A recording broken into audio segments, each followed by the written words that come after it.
The Whitmore family and the living virtues. In the historic village of Canterbury, where church bells chimed sweet melodies every morning, lived the Whitmore family, Mr. James Whitmore, his wife Elizabeth, and their 2 children, Samuel and Clara. The Whitmores were a proud Catholic family, deeply rooted in the teachings of the church. More than anything, James and Elizabeth wanted their children to live the virtues of faith, hope, and charity, not just to know them in theory, but to breathe them into their everyday lives. One evening after Sunday Mass, Mr. Whitmore called the children into the sitting room, where the fire crackled warmly. "Today," he said, "we begin a special journey. Not just learning about faith, hope, and charity, but living them, so they become part of who we are." The children's eyes lit up with excitement. They loved their parents' lessons, which always led to grand adventures and discoveries. Living faith. The next week, Mr. Whitmore announced a family project. They would each choose something difficult, something that would require them to trust God. Samuel, who was afraid of swimming, decided to finally learn. Clara, who loved art but doubted her talent, agreed to enter a parish painting contest. Each day, they prayed before their efforts, entrusting their fears to God. When Samuel floated for the first time and Clara received a small commendation for her artwork, they realized that faith meant trusting even when outcomes were uncertain. "Faith," said Mrs. Whitmore, smiling proudly, "is knowing God is with us, even when we cannot see Him." Living hope. One winter, a terrible storm destroyed part of their garden, a place they had cherished. Samuel and Clara were heartbroken. They missed the roses, the daisies, the tiny vegetable patch they had tended. But Mr. Whitmore gathered them together. "We rebuild," he said simply. "Because we are people of hope. We believe that after every storm, there is new life." All spring, the family worked together, planting seeds, pulling weeds, and waiting patiently. Sure enough, by early summer, the garden bloomed more beautifully than before. It became a living reminder that hope is about trusting that better days are always ahead. Living charity. One day, a new boy named Peter moved into the village. He was shy, poor, and spoke with a heavy accent. Other children laughed at him, but the Whitmores knew what they must do. Clara invited Peter to her birthday party, even when her friends warned her he wasn't popular. Samuel shared his cricket bat with Peter during a village match.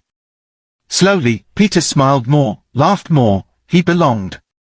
Charity, Mrs. Whitmore explained, is loving others not because of what they can give us, but because God first loved us. A family of virtue.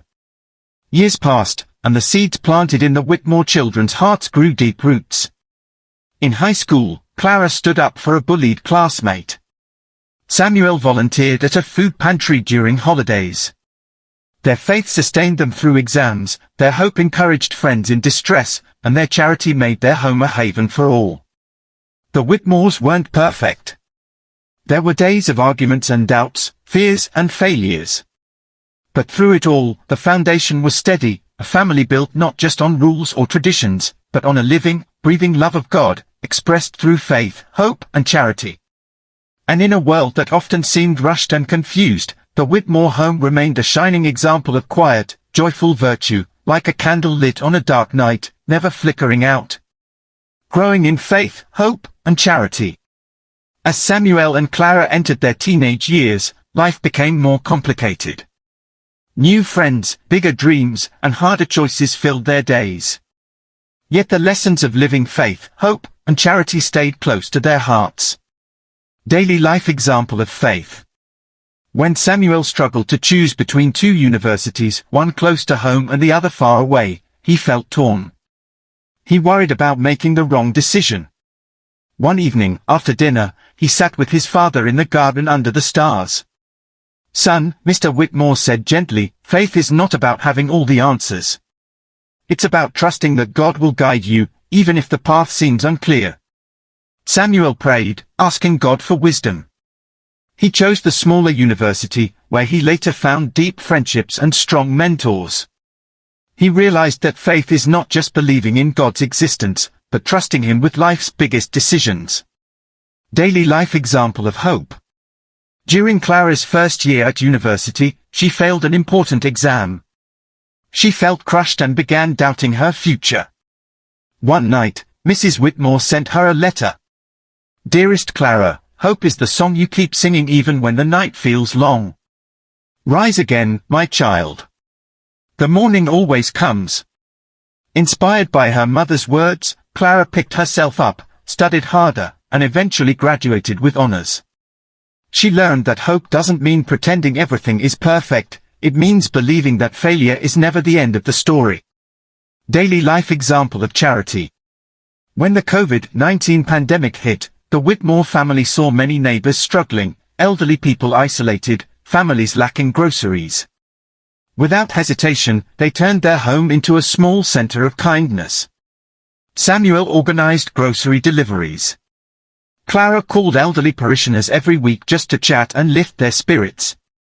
Mr. and Mrs. Whitmore prepared hot meals for families who had lost jobs. Charity wasn't just about giving money. It was about giving time, love, and dignity. Their parish priest, Father Benedict, once said during Mass, "The Whitmores are a living letter of God's love to our community." The legacy of virtue. Many years later, when Samuel and Clara had families of their own, they passed on the same lessons. They taught their children to pray before making choices, faith, to never lose heart when things seemed broken, hope, and to love others without counting the cost, charity. The Whitmore family proved that living the theological virtues is not a one-time achievement, it is a lifelong journey, stitched into every prayer, every act of kindness, and every moment of trust in God. And so, in a small village where the church bells still sang, the light of faith, hope, and charity continued to shine, passed down, generation after generation. If you like this video, please subscribe, share, like and comment. Thanks.